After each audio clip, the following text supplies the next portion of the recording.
بما قسمته لك أرحت قلبك وبدنك وكنت عندي محمودا، وإن أنت لم ترض بما قسمته لك فوعزتي وجلالي لأسلطن عليك الدنيا تركض فيها ركض الوحوش في البرية ثم لا يكون لك منها إلا ما قسمته لك. السلام عليكم ورحمة الله وبركاته. ازيكم يا اجمل مشاهدين؟ عاملين ايه؟ يا رب تكونوا بخير واحسن حال. قبل بقى ما نبدأ فيديو النهاردة متنسوش تصلوا على سيدنا محمد، اللهم صل على سيدنا محمد وعلى اله وصحبه وسلم. ثانيا اللي ما اشتركش معايا في القناة ينزل تحت الفيديو يضغط على كلمة اشتراك اللي تحت الفيديو، يفعل زر الجرس اللي جنبها.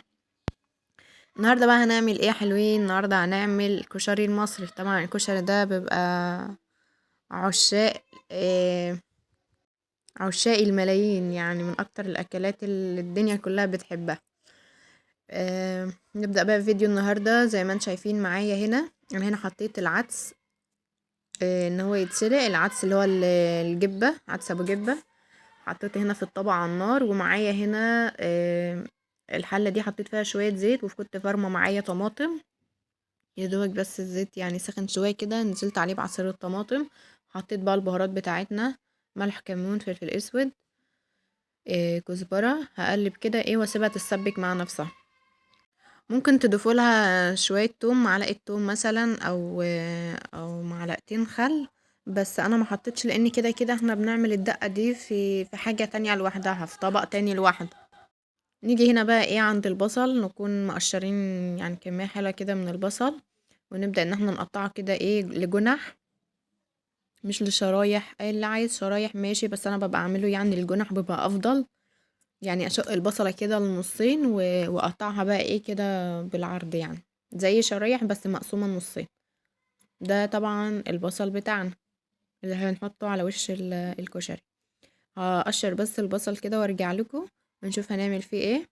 وبس كده خلصنا بقى البصل بتاعنا. هنجيب هنحط عليه نشا. حطيت عليه معلقة نشا او معلقتين من النشا تقريبا، حطيت معلقة ومعلقة كبيرة يعني. وهحط عليه برضو معلقة من الدقيق، وهحط شوية ملح واقلبه كده مع بعض. اقلب البصل كده مع الدقيق والحاجة دي. انا احط يعني بحط عليه ملح اللي هو اطعمه شوية. وبس كده هنقلبه كده كويس بحيث ان البصل يتشرب من النشا والدقيق علشان يبقى مقرمش معانا لما نيجي نحمره، ما يطراش، يبقى مقرمش كده. انا هقلب واسيبه على جنب. او اللي عاوز ان هو يحمره الاول علشان ناخد الزيت بتاع التحمير بتاع البصل، لان مثلا حد ممكن يقول الزيت هيسمر فهنعمل بيه بعد كده. ممكن ان احنا هنحمر البصل وهنستعمل الزيت بتاع البصل بقى في كل حاجة. كان ممكن ان احنا نستخدمه، بس انا حطيت الصلصة الاول. لو كنت انا حمرت البصل الاول كنت اخدت الزيت بتاع البصل سخنته قبل ما احط عصير الطماطم. بس انا عادي هقلي البصل وهاخد برضو الزيت بتاعه لبقية للدقة. طبعا هتعوز زيت وللخلطة بقى اللي هنعملها الرز مع المكرونة والشعرية دي، برضو هاخد الزيت بتاع البصل هطبخ بيه. هو بيطعم الاكل جدا بصراحة، وفي نفس الوقت خسارة ان هو يترميه، لانه هو يعني هنرميه ليه وهو هيفيدنا اكتر ان هو يطعم الاكل. هحط بس كده البصل احمره كده الاول اللي يوصل بقى معايا لغاية هنا. انا كل شوية هقف لكم كده عند محطة واقول لكم اللي يوصل معايا لغاية هنا يشترك في القناة. انزلوا يا جماعة اشتركوا معايا في القناة، اول اللي اقدم الفيديو من البداية. ما اسمعنيش وانا بطلب يعني انكم تشتركوا في القناة، فضلا طبعا وليس امرا. اضغطوا على كلمة اشتراك اللي تحت الفيديو يا جماعة. يا جماعة عايزين القناة تكبر كده وتحلى بيكو. طبعا القناة مش هتكبر غير بيكو وبوجودكم معانا ان شاء الله، فما تبخلوش علينا بالاشتراك الجميل بتاعكم. وهنا بقى زي ما انتم شايفين البصلة كانت احمرت، هطلعها هنا في طبق حط عليه منديل علشان برضو يشرب اي زيت او حاجة. هحمر بقى بقية الكمية ونركن بقى البصل بتاعنا على جنب. هنا طبعا الصلصة كانت على النار بتتسبك. هنا بقى كنت طلعت الدور وهحط الدور التاني. وعلى جنب كده بقى نشوف الصلصة بتاعتنا. يعني هي بدأت ان هي تتسبك شوية، بس انا لسه هسيبها كمان، يعني مش هطفي، هي لسه عايزة تتسبك كمان شوية. حطيت هنا طبق على النار، هحط فيه معلقتين زيت عشان نجهز الدقة بتاعة الكشري. هحط طبعا زيت من الزيت اللي هو بتاع البصل اللي احنا محمرين فيه البصل. احنا حمرنا البصل الاول علشان نستعمل الزيت بتاعه في كل حاجة. ساعة بس ما الزيت يسخن هحط عليه انا هنا مقشرة توم، يعني معلقة كده حلوة من التوم، حمرها كده يعني يا دوبك تاخد لون كده مع الزيت. في ناس ممكن تعملها ساقعة، يعني مثلا في ناس ممكن تحط الخل على التوم كده على المية والبهارات ساقع، بس انا ببقى احب ان انا ادي التوم تشويحة كده. وفي ناس بتضربها في الخلاط، بتحط مثلا توم على عصير ليمون على الخل على المية وتضربهم في الخلاط. يعني في اي طريقة يعني بينفع عادي، بس انا لما اتعلمت اعمل الكشري شفته بالطريقة دي يعني. حمر بس كده يا دوبك التوم يبدأ ان هو يصفر كده. مش هسيبه ان هو يغمق عشان ما يغمقش قوي، او لان التوم ما باخدش تحمير حاجه. يا دوبك يصفر كده ننزل عليه بالخل. بس نخلي بالنا، بيبقى ساعات كده الطبق يولع كده من فوق ساعات ما ننزل بالخل. حط عليه الخل وزودت شويه ميه، وزودت شويه بهارات كمون وكزبره تقريبا، يعني حطيت شويه فلفل اسود صغيرين. وبس كده هسيبه اللي هو لغايه يعني ما يسخن شويه، وبعدين هطفي عليه النار ونشوف هنجهز بعد كده. بعد ما طفيت حطيت عليه عصير ليمون. هنيجي هنا بقى عند نجهز بقى الخلطة بتاعتنا بقى، التقليبة بتاعتنا. انا كنت الاول بعمل الكشري، بعمل الرز بشعرية لوحده في حلة، والمكرونة اللي هي الصغيرة والسباكيتي في حلة لوحدهم، واعمل العدس في طبق، واعمل معرفش يعني كنت بنبهدل مواعين كتير جدا. ف يعني استسهلت بقى الطريقة دي لما جربتها مرة، قلت طب ما اسهل ما نعمل كله في حلة واحدة، وهي النتيجة وهو الطعم. فهنا بقى برضو الزيت بتاع البصل حطيت منه شوية كده في الحلة عشان نحمر الشعرية. برضو نسخن الزيت كده ونقوم نازلين عليه بالشعرية بتاعتنا. انا طبعا مش هقولكوا قد ايه ولا حطوا قد ايه، طبعا اللي بيعمل على حسب الكمية، كل واحد وعلى حسب الافراد اللي عنده، على حسب الكمية يعني اللي هيعملها. هنحط بقى الشعرية كده بعد ما الزيت يسخن، طبعا ايدينا فيها كده نقلب على طول عشان ولا تتحرق، ولا واحدة مثلا تتحرق والتانية تفضل بيضة زي ما هي. ايدينا فيها كده نقلب لغاية ما ياخد اللون الذهبي الجميل.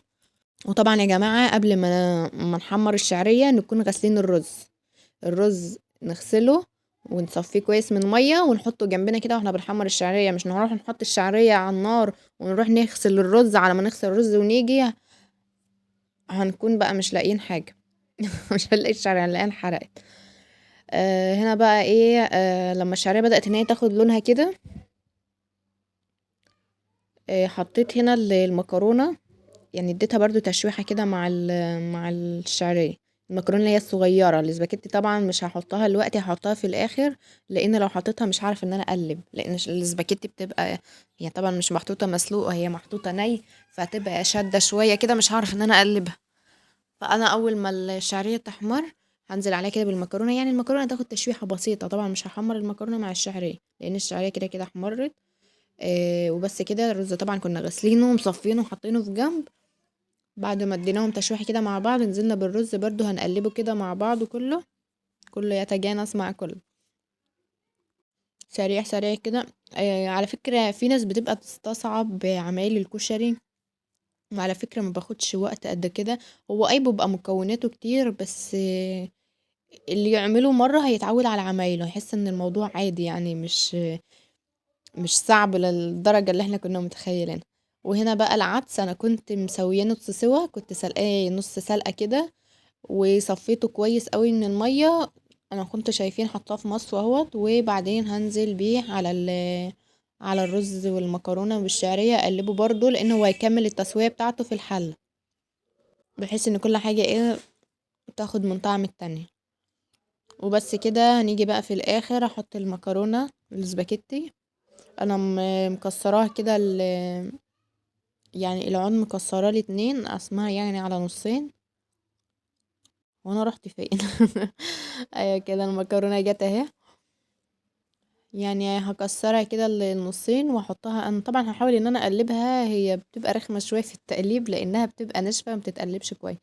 فانا قلت بقى ايه عادي، مش هي ساعه ما يتحط عليها الميه وتبدا تغلي هتحن كده وهتطرى، هعرف ان انا اقلبها. هنزل بقى ايه بالميه.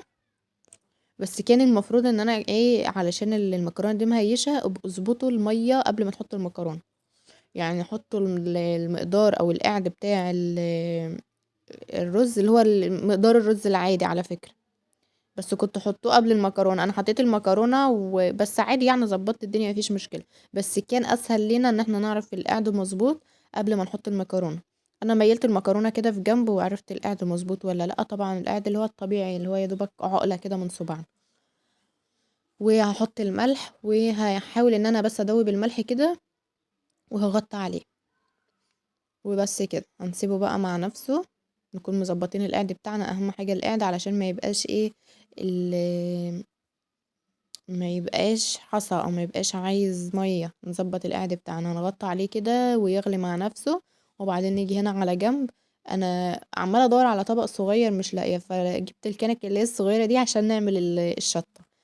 هنا هحط فيها شوية زيت. ولما يبدأوا ان هم يسخنوا شوية كده بقى ايه هحط الشطة بتاعتنا. بس يعني هي حاجة سريعة ممكن تعملوها على البارد على فكرة يعني. بس انا قلت اسخن الزيت شوية كده وبعدين انزل عليه بالشطة. شايفين بقى هنا على جنب الرز بقى ده ان هو ينشف الرز والمكرونة.